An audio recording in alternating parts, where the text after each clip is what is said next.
Hello and welcome.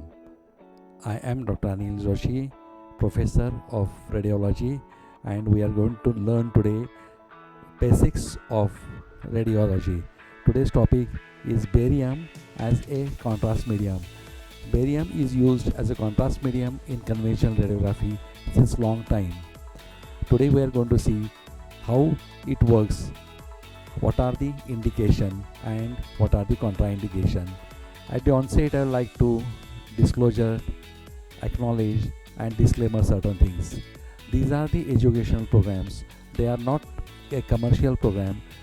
We have used as far as possible our own material, but it can happen that certain illustrations or certain descriptions are used which are directly download from the net, which are royalty free and are available as free download.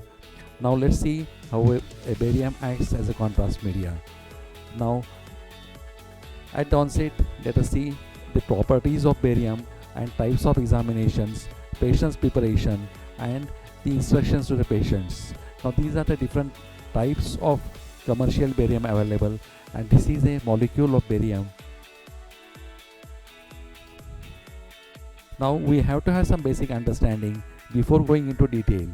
Radiographically, different tissues show different attenuation resulting into different appearance of the normal and abnormal tissues.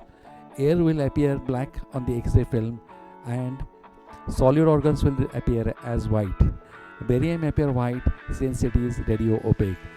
A white on the film means the radio opaque or there is no X-rays which are passing through and through. They are totally blocked by the medium, and as per blocking we get different gray shades, but total blocking will result into a white appearance on the film. This will result into delineation of pathologies due to a coating over the lesion. Barium has got unique property of coating the organs, and therefore they will be seen different than what they look into the plain X-rays. When only barium is used, it is called as a single contrast study. Often first the single contrast study is performed. Artificially gas can be introduced or produced within the organ, then it is called as a double contrast examination. Due to sharpening of the outline of the inner surfaces, layers of the esophagus, stomach and duodenum, it will enhance. The enhancement will depend on the nature and type of the pathology. The purpose of using two contrast substances is to achieve better outlining of the lesion. So first we do with a single contrast and then we go for the air contrast, that is the double contrast examination. Dry barium powder is white and chalky. By itself it is tasteless, however added flavors makes it palatable. It is mixed in water and different weight and volume suspensions are prepared as per the indications. For example, we need more liquidy for the barium swallow and we need slightly more thicker for the stomach and duodenum. Versus for the small bowel, again we need more liquidy, that is a less barium and more water. The property of coating of mucosa makes it a contrast of choice for the GIT in radiology. Due to its radio opaque properties, it is valuable on fluoroscopy, and dynamic studies are possible, like we can see a peristalsis, we can appreciate it on fluoroscopy. Swallowing mechanism can be seen well on the screen on the fluoroscopy, and the gastric emptying. Many times for rapid movements we use cine radiography so that we can project multiple films in a small duration. It gives a good mucosal detail. Fold of small and large bowels are different, and it gives the size and shape of an organ. How an organ looks like, what should be its normal shape, whether it increase, decrease, or it has remained same. All can be appreciated by the appearance on the barium study. Now the upper GI study, barium is used as a contrast media due to its inert property. Inert means it has got neither positive nor negative response on the body. Entire barium is expelled from GIT. Side effects to the barium are almost unknown. That's why we call it as inert. That means whatever barium is given by mouth is expelled. X-rays are used for this study, hence it is contraindicated in suspected pregnancy. There is a use of X-rays. X-rays are ionizing. They are harmful to the growing fetus. So in pregnancy, the barium studies are contraindicated. Fluoroscopy is also essential for the barium study. The fluoroscopy can be a darkroom or with help of image intensifier. Now, no radio opaque designs on the clothing or jewelry are allowed. Why? Because they can cast shadow in the barium and they can mimic like a pathologist. So clothing should not have any radio opaque content on them. Now barium examination and its scope. Barium is for visualization of GIT. For swallowing mechanism, fluoroscopy indicates with cine radiography. Why? Because there is a rapid action and there may be certain lag when we take a routine films. So radiography gives us a continuous picture and it is a method of choice or investigation of choice when we want to study swallowing disorders. It visualizes well stomach, duodenum, small bowel, ileocecal junction, appendix and also large bowel. Now what makes barium contrast of choice for GIT? As it is described, it's inert. It is not absorbed from GIT. That's the big advantage. So neither beneficial nor harmful as well as body physiology is concerned. It's expelled totally. No hospitalization needed for delayed effects. So it doesn't have any immediate effect, neither delayed effects. Hospitalization required when we suspect a delayed effect. Now patient resumes work immediately after the test. Sometime patient having tendency for constipation, there is a possibility of barium forming a hard stool. So what happens is, because the barium is of high density, it coats the stool and sometimes patient will have a difficulty in passing the stool on next to subsequent days. Therefore, patient is asked to drink plenty of water and high residual diet. These are the two things we must be told to the patient when we do a barium study and subsequently. In patients of habitual constipation or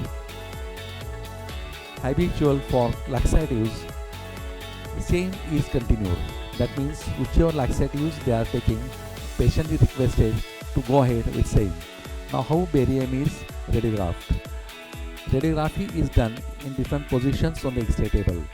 X-ray positions can be, or the table position for the X-ray can be horizontal, tilted towards the head or the legs, high upright position, prone position, supine or oblique positions.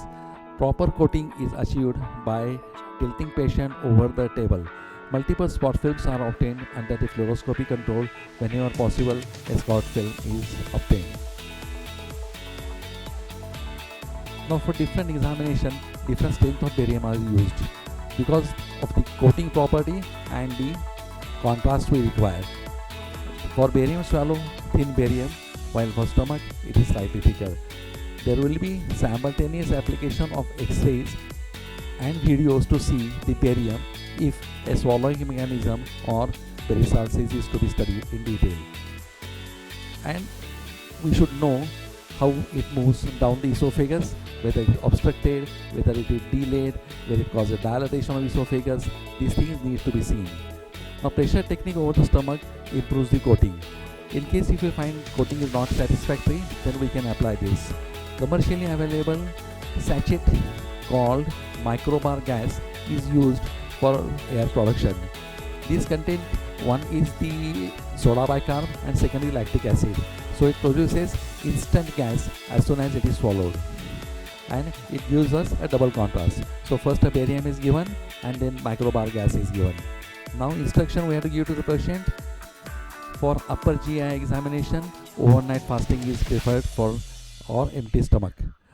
So patient has to be overnight fasting and a patient has to come with empty stomach.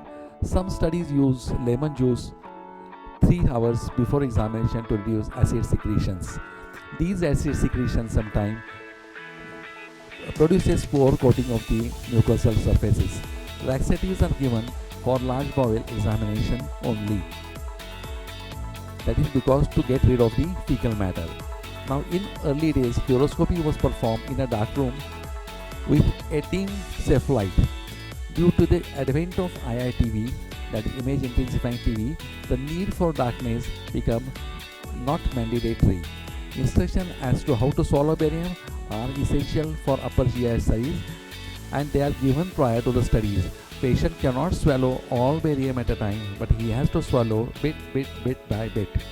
Barium study needs allow a continuous inward flow to avoid air bubble mixing with the barium.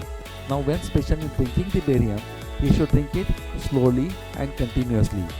Otherwise there will be a air bubble and that will produce a non-wanted effect.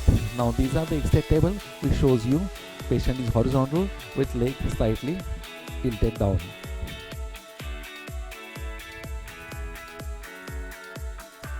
Now diagnosis with the fair precision is done for the various characteristics of the diseases of the esophagus, stomach and duodenum. We are going to see it in very briefly. What are the lesions that can be seen with the barium? Are the tumor, ulcer, diverticula, strictures, inflammation. Then if patient has got dysphagia, it will give us a cause of dysphagia. Then inflammation of esophagus, stomach and duodenum, that is gastritis, esophagitis and duodenitis. Hiatal hernias, scarring maybe because of chronic inflammatory lesions and blockages, that is obstruction by the strictures or otherwise, and abnormalities of the muscular wall of the GI tract. Anatomical problems such as intestinal malrotations can also be detected with fair accuracy on the barium examination. Now patient who has got difficulty of swallowing, patient who has chest and abdominal pain, this is particularly when we are suspecting a hiatus hernia, that is a reflux esophagitis, and unexplained vomiting, that whether it's obstructive or non-obstructive. Obstructive means where the gastric outlet is obstructed and the other systemic causes include non-obstructive. Now severe indigestion, blood in stool are few of the indication for barium examination. Now what are the benefits of the barium? In upper GIT, it is extremely safe, non-invasive and OPD procedure. The result of the upper GI series usually leads to accurate evaluation of the esophagus, stomach and duodenum. Now barium is not absorbed into the blood. Allergic reactions are extremely rare. So, however, whatever reactions are reported are to the flavoring agents which are used sometimes to flavor the barium. No radiation remains in the patient's body after the examination. So once the examination over, all the side effects are over except patient has to expel the barium. Barium and the X-rays do not remain in the body. They doesn't have a in-body long-term effect. X-rays usually have no side effect in the diagnostic range of the examination, that is in the esophagus, stomach and small and large bowel. X-rays do not produce any untoward effect. So it's very safe and comfortable for the patient. But is it 100% safe? No. Everything in the world has got some risk.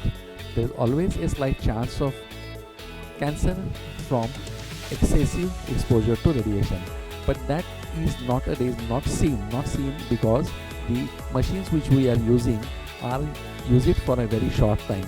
So they are high MA machines and they can give a very small dose of radiation. The repetition is avoided. A fluoroscopy is displaced by IITV which gives less radiation to the patients. The benefit of an accurate diagnosis overweighs the risk. So it is always what are the risks and what are the benefits. If benefits are more, a small risk can be taken. Exam page for more information about radiation doses are available. They will give you an idea which examination is, what is the radiation dose. Occasionally, patient may have allergic to the flavoring added agents. So this has to be observed in patients, not that patient should be left alone. Experience allergic reactions like eating chocolate, then certain berries or citrus fruit, please inform prior to the studies. So if patient may be allergic to all these things, what patient has to inform is whether he is allergic to chocolate, then citrus fruits, because allergy can be for anything. Your physician or technologist must before the procedure know all these things, and he should mark a point that this patient is allergic or sensitive to these things. There is a slight chance that some barium could be retained leading to a blockage of digestive system, but it's extremely rare and it can be diagnosed before because patient will complain of discomfort and you will give him laxatives or high residual diet or water.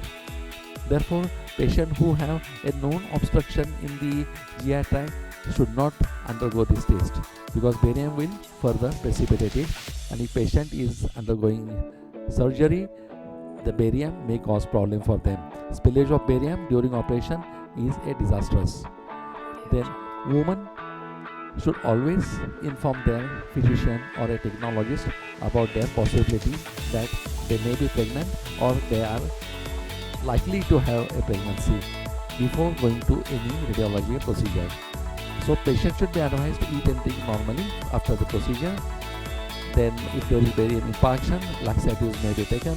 The barium must not leave the department until blurring of vision produced by Buscopan has resolved. Now this Buscopan is used to relieve the spasm, and particularly it is more common when we want to differentiate a spasm whether it is true or it is a pseudo effect.